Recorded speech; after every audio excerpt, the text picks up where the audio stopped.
Hello दोस्तों, welcome to our channel path finder for NEET JRF. और दोस्तों, जैसा कि आप सभी जानते हैं, पिछले कुछ दिनों से हम चर्चा कर रहे थे कि राजस्थान में जो सेट एग्जाम है 9 वर्षों के अंतराल के बाद फिर से इसे कराने की जो उम्मीदें हैं वो बन चुकी है। और ये एग्जाम है वो अब निश्चित हो चुका है कि निश्चित रूप से एक लंबे अंतराल के बाद राजस्थान में जो सेट एग्जाम है, स्टेट एलिजिबिलिटी टेस्ट, राज्य पात्रता परीक्षा, वो निश्चित रूप से आपकी ये है होने वाली है।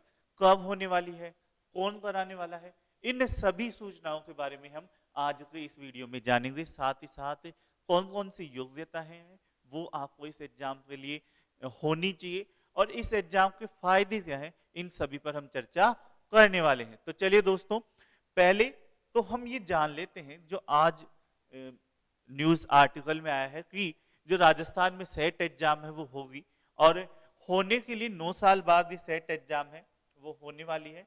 और पिछली बार हमने बात करी थी, जब सेट एग्जाम पे बात कर रहे थे कि हाँ एग्जाम तो होगी, और आरपीएससी ने और सबऑर्डिनेट बोर्ड ने दोनों ने ही मना कर दिया है कि हम एग्जाम नहीं कराने वाले। तो ये उम्मीद थी कि किसी संस्था या यूनिवर्सिटी को इसकी जिम्मेदारी है वो दी जाएगी कि सेट एग्जाम वो यूनिवर्सिटी कंडक्ट करवाए, जैसे बीएड में होता है, जैसे एमएड वाली एग्जाम में होता है। तो इस बारे में आपको ये सूचना आई है कि 9 साल बाद सेट एग्जाम है वो फिर से होगा।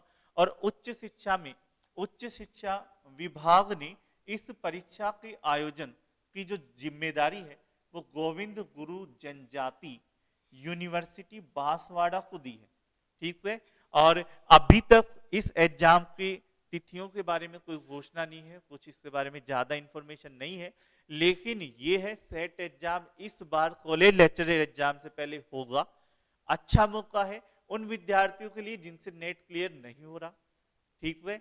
और सभी के लिए अच्छा मौका है। साथ ही साथ ये एग्जाम कंडक्ट कौन करवाएगा, जो बांसवाड़ा यूनिवर्सिटी है, गोविंद गुरु जनजातीय यूनिवर्सिटी बांसवाड़ा, उसे इस एग्जाम को कराने की जिम्मेदारी है वो दी गई है।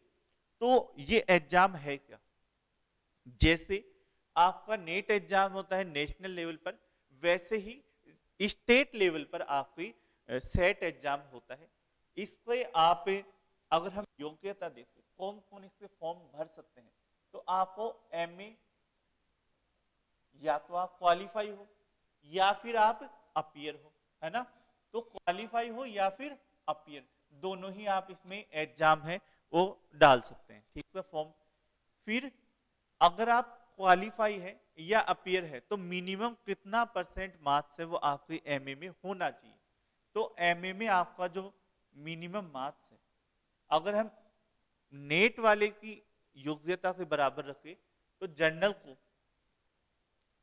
इसमें होना चाहिए 55%, और अदर जो है जिसमें S T S C OBC सभी आ जाएंगे उनको होना चाहिए इसमें 50%।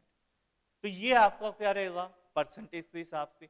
अब ये रहेगा कि सर अगर मैं अपियर हूं, ठीक है, एमए मेरा पास नहीं है और मेरी क्या है सेट एग्जाम पास हो जाती है, तब ऐसी कंडीशन में क्या होगा, तो आपको एमए 2 साल के पीरियड के अंदर अंदर पास करना होगा। 2 साल के अंदर अंदर आपको एमए पास करना होगा, और वो पास है वो आपका जो कैटेगरी वाइज है उस परसेंटेज से ऊपर आपके परसेंटेज उसमें होने चाहिए, तब आपका ये वैलिड हो जाएगा ऑटोमेटिकली।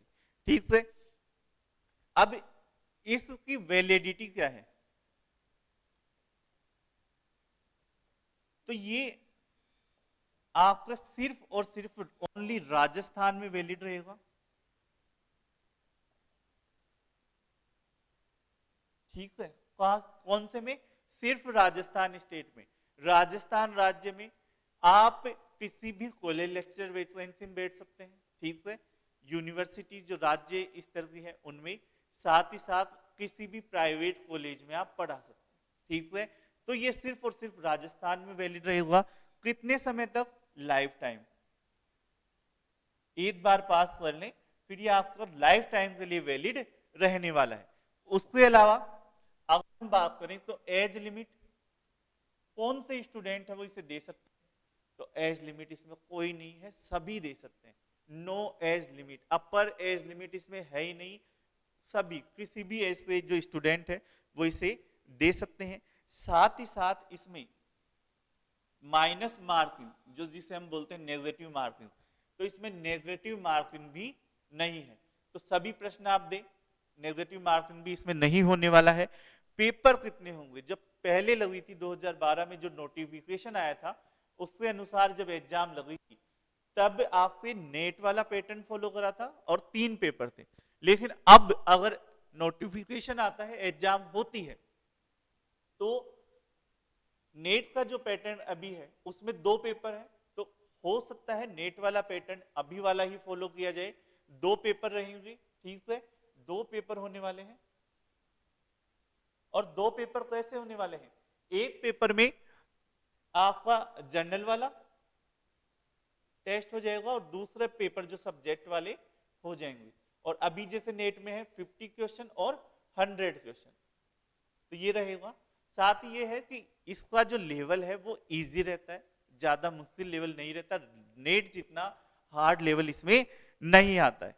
साथ ही अब अगर हम बात करें इसके फायदे क्या हैं,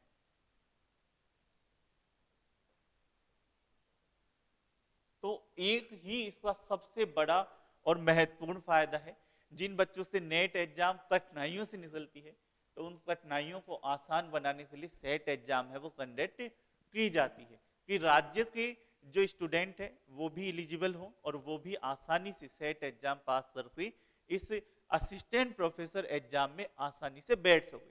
साथ ही साथ आप प्राइवेट कॉलेज में पढ़ा सकते हैं, राजस्थान ओनली।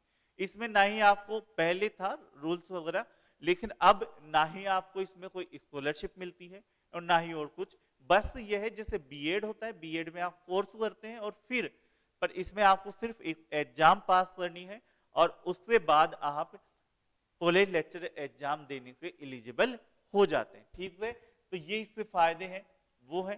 तो बेस्ट ऑफ लक आप सभी जो भी फर्स्ट ग्रेड दे चुके हैं, जो भी तैयारी कर रहे हैं, प्रिपरेशन कर रहे हैं, उन सभी दोस्तों से ये है कि बढ़िया मौका है इस बार जिन्होंने नेट जेआरएफ की प्रिपरेशन करी थी, तो सभी के लिए बढ़िया मौका है। असिस्टेंट प्रोफेसर एग्जाम से पहले राजस्थान में सेट एग्जाम होने वाली है, आप इसमें जरूर से अपेयर हो, एग्जाम क्वालिफाई करें और असिस्टेंट प्रोफेसर एग्जाम की ओर अपना मार्ग है वो प्रशस्त करें।